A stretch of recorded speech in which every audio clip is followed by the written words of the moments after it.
What if I told you that one of the most rigorous, like, multidisciplinary peer review systems in human history didn't start in some modern scientific lab Right. or, at a university in the 20th century, but actually in a 7th and 8th century legal council? Yeah, it's wild to think about. It is, because we have this overwhelming modern mindset today, right? Especially now that we all carry these supercomputers in our pockets. Hmm. We have this idea that just having access to raw data basically equals mastery. Oh, absolutely. Like, you can pull up a translated copy of the Quran or, a hadith compilation on your phone right now while you're waiting in line for coffee. Literally in seconds. Exactly. So the immediate, seemingly logical conclusion for a lot of people is, well, I have the text. I'm an educated person. I'm smart. I can deduce how to live my life directly from the source. Why do I need all these, centuries-old rules? Yeah, it's like the ultimate illusion of the DIY era, but applied to theology. Right, DIY religion. Exactly. Like you possess the raw text, so you just assume you inherently possess the methodology to actually apply it. But that's what we're really getting into with this deep dive today. We're looking at the foundational logic of Islamic jurisprudence. And specifically, we're looking at the introduction to a book called Halim al-Fiqh, which means Essential Sharia Rulings. It's a curriculum operating under Mufti Yusuf Abdul Razak Khan. Okay. And when you actually sit down and examine the mechanics of what fiqh actually is, I mean, it completely shatters that whole DIY illusion. Yeah. Because it's not just some collection of arbitrary ancient rulings made up by guys in the desert. It is an intensely sophisticated, deeply logical operating system. Okay, so let's unpack this, because I think before we can even begin to understand the mechanics of how the system works, we have to deal with that primary objection. All right. Just logically speaking, why can't everyone just be their own independent scholar? I mean, if the information is there, why the middleman? Well, the answer to that is purely pragmatic. Yeah. And what's interesting is it's actually baked into the foundational texts themselves. Oh, really? Yeah. If you look at Surah At-Tawbah in the Quran, it explicitly outlines this intellectual division of labor. Okay. It states that it's actually not necessary or even desirable for every single person to go out on expeditions or handle every single macro-societal duty. Right. Instead, it mandates that a specific subset of people, a dedicated group, must stay behind to gain what's called tafaqqa fid din. Which, that essentially translates to a deep, profound understanding of the religion, right? Not just casually reading a translation on the weekend, but absolute mastery. Exactly. Complete mastery. And they acquire this mastery specifically so they can guide the rest of the community when they return. Right. Think about how we structure literally any highly advanced field today. Let's look at medicine, for example. Oh, that's a good one. Right. The raw data of human anatomy, the chemical structures of pharmaceutical, all of that is freely available to anyone with a Wi-Fi connection. Yeah, totally. But a functioning society logically demands specialized doctors. Right, because, I mean, I can read a medical journal right now if I want to. I can go on WebMD and look up a list of symptoms. I've all been there. Right. But I don't know the contraindications. Right. Like, I don't understand the complex chemical pathways of the nervous system. So if I read one symptom and try to diagnose myself based on that single data point, I might just entirely miss a conflicting symptom that completely rules out that disease. Exactly. Or even worse, I might, prescribe myself a treatment that interacts fatally with some other condition I didn't even know I had. And yet highly educated, totally rational people will read a single translated hadith, which is, a documented action or saying of the prophet. Right. And they will attempt to build an entire legal or spiritual practice around that one sentence. Just from that one thing. Yeah. And they completely bypass the fact that there might be, say, another historical text somewhere else that modifies it. Or maybe there's a specific societal context in 7th century Arabia that changes the application entirely. Wow. Yeah. The Quran recognized this intellectual bottleneck from the very beginning. A functioning society needs full-time specialists to synthesize this massive, complex web of data so that everyday people can just function without being paralyzed by information overload.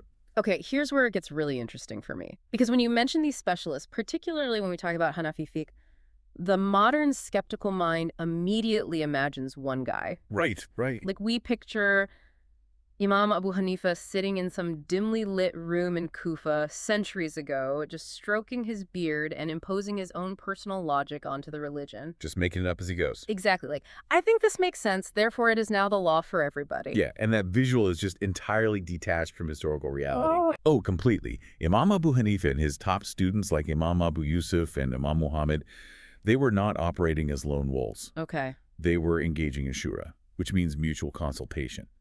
But I want to be clear, this wasn't just some casual roundtable discussion over a cup of tea. Right, not a book club. No, not at all. This was a panel of 40 elite scholars, and they were heavily compartmentalized by specialty. Oh, wow. So they were domain experts. Yes. Like you had masters of tafsir, which is the deep contextual exegesis of the Qur'an, right? Mm. And you had masters of hadith, who were the guys who memorized all the transmission chains, the reliability of the narrators, the exact phrasing. Like the data guys. Right, the data guys. But then on top of that, you also had pure language experts, specialists in na and sarf. Which is Arabic grammar and morphology. Exactly. And what's fascinating here is how all these different disciplines clashed and collaborated to forge a single ruling. It's incredible to think about. Yeah, let's look at the mechanics of this because I think this really appeals to the analytical mind. Imagine this panel is debating a specific type of financial transaction, like a trade dispute. Okay, sure. The hadith expert brings forward a narration where the prophet seemingly commands people to avoid this certain type of trade. Now, a layperson reads that translation on their phone and says, case closed, it's strictly forbidden. Right. The text says, don't do it, so it's a blanket ban. End of story. But in this council, that's just the first step. Then the specialist in SARF, the morphology expert, intervenes. Oh, okay. And they analyze the specific root structure of the word and the linguistic prefix of the verb used in that exact regional dialect. Wow. And they might point out, actually, this specific verb form doesn't denote a strict legal prohibition. Historically, it implies a strong recommendation to avoid it because it's just suboptimal for the market. Right, so the language specialist just completely shifts the legal weight of the text. Exactly. But it doesn't stop there. Then the historian chimes in. Oh, of course. They provide the economic context of Medina at that precise moment in time. They might note that, hey, there was a localized famine then, or a specific trade imbalance that made that transaction harmful right then, but not intrinsically harmful forever. That is so nuanced. Right. And finally, the expert in abrogated texts cross-references all of this with later actions of the prophet to make sure this initial guideline wasn't later overwritten by a new revelation once the economy stabilized. I mean, it's an absolute gauntlet. They're running a single sentence through this intense linguistic, historical, and theological stress test. A stress test, exactly. And the thing is, they would do this for months on a single issue. A ruling did not become part of the fiqh until this entire multidisciplinary room reached a rock-solid consensus. That is amazing. Right. And if we connect this to the bigger picture, this is essentially a Supreme Court. It's the same rigorous peer review that underpins modern scientific consensus today. Right, the scientific method. Exactly. The logic here is built on minimizing individual human bias. When you have 40 brilliant minds attacking a problem from 40 different academic angles, the resulting framework is just incredibly robust. Okay, but I have to push back here for a second. Sure. Because having 40 scholars debate for months creates a massive bottleneck. Right. If it takes them half a year to figure out the legal nuance of a single trade dispute or, exactly how to perform a physical purification, how does a regular person actually use this information? Because the main goal of fiqh is supposed to be practical application, right? Yes, exactly. And that bottleneck is exactly why they had to categorize their findings. Yeah. Fiqh is, ultimately, it's a translation mechanism. Okay, how so? Well, the raw texts of Revelation frequently use imperative language, right? Like, do this, don't do that. Right. But if every single command carries the exact same legal weight, a regular believer is just going to be paralyzed. Oh, I see. It's kind of like looking at the raw code of a software program. Oh, that's a great way to put it. Yeah, like the Qur'an and the Sunnah are the machine code. They are perfect, they are foundational, but they are completely overwhelming to a non-programmer. Right. So fiqh is the compiler. It takes all that complex historical and linguistic data and it builds a user interface. Exactly. A UI for your daily life. Yeah. I don't need to read binary code to send a text message on my phone. And logically, I shouldn't need a PhD in 7th century Arabic morphology to know how to pray. That is spot on. And that UI takes the form of a highly specific legal matrix. The scholars categorized actions into distinct degrees of necessity, and they didn't just guess, they used very strict thresholds for this. Okay. Let's look at how they separated fard, which is strictly obligatory, from wajib, which is also necessary but carries a slightly different legal distinction in Hanafi fiqh. Right, because how do they draw that line? Because to a layperson, obligatory and necessary sound like the exact same thing. It comes down to the absolute certainty of the source text. For an action to be classified as fard, the command must come from a text that is completely definitive in its transmission, like the Qur'an. Right. And it has to be definitive in its meaning, leaving zero room for alternative linguistic interpretation. Denying a fard is basically denying the core of the religion. Okay, so that's the highest level. So what pushes an action into that wajib category then? Right, so an action becomes wajib if the command is incredibly strong, meaning practically you have to do it, but there might be a microscopic sliver of linguistic ambiguity in the text. Or perhaps the hadith transmitting it, while highly, highly authentic, doesn't quite reach that absolute mass transmission level of the Quran. Got it. So practically, yes, you still have to do it.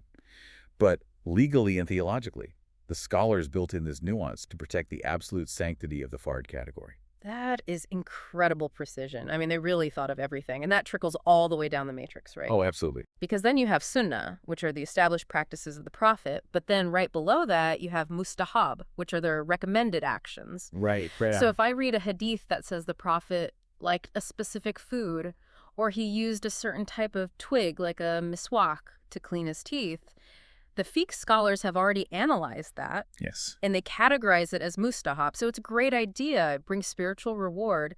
But they've protected me from the anxiety of thinking, oh no, my prayers are invalid because I don't have that specific twig. Exactly. You don't have to stress about it. And it works on the negative side, too. They define what is makruh, which is disliked or discouraged, versus what is strictly haram or forbidden.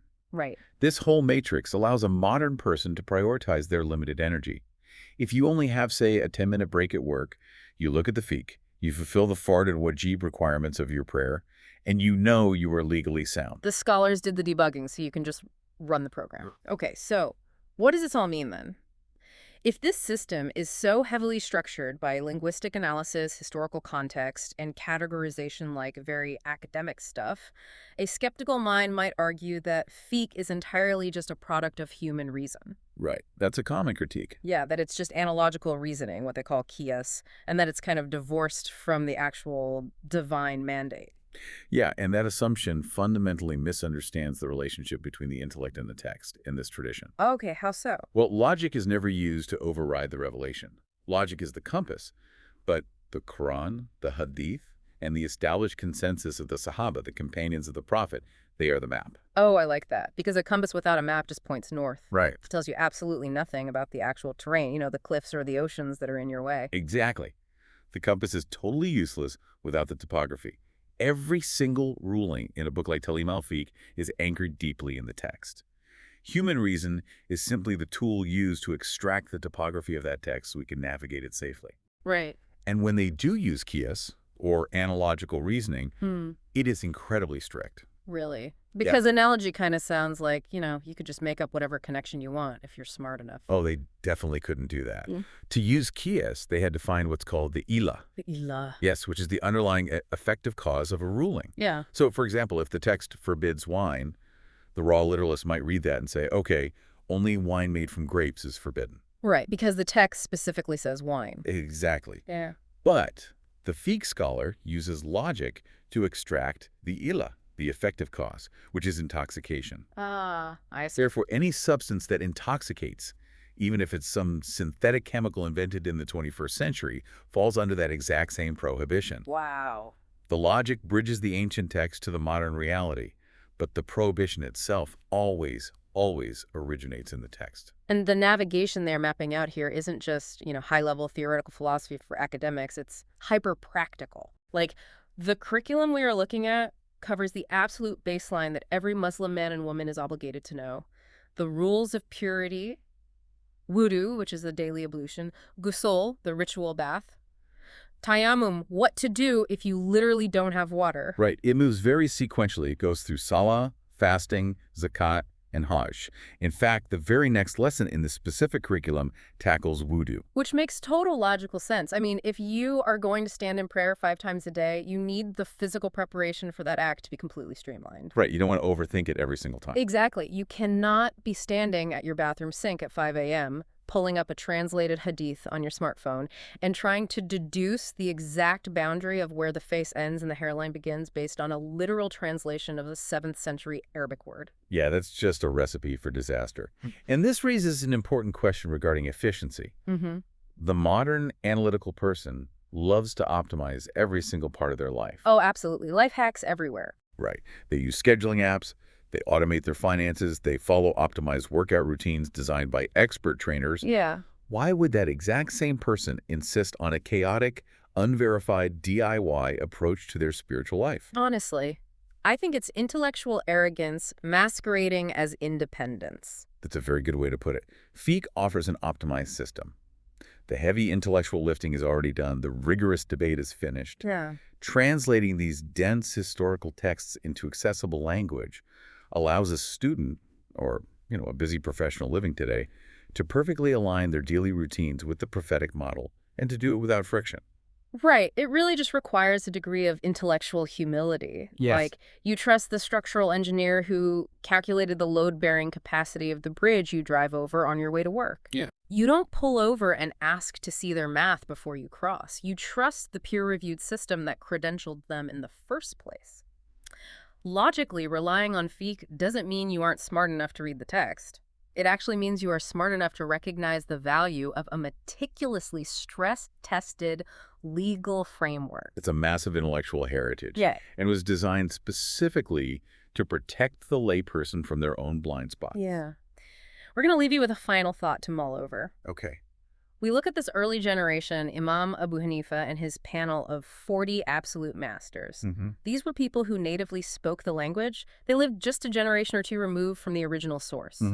It took them months of intense, multidisciplinary debate to formulate a single practical ruling. How much of our modern anxiety, our confusion, and honestly our spiritual burnout comes from trying to bypass this entire heritage? That's a great question. We Google a translation, we read a sentence out of context, and we just assume our baseline logic can grasp the entire picture. Yeah. It's a very modern problem, thinking you have the whole puzzle just because you found one piece. Perfectly said. Keep questioning the systems, but also respect the engineering behind them. We will catch you on the next deep dive.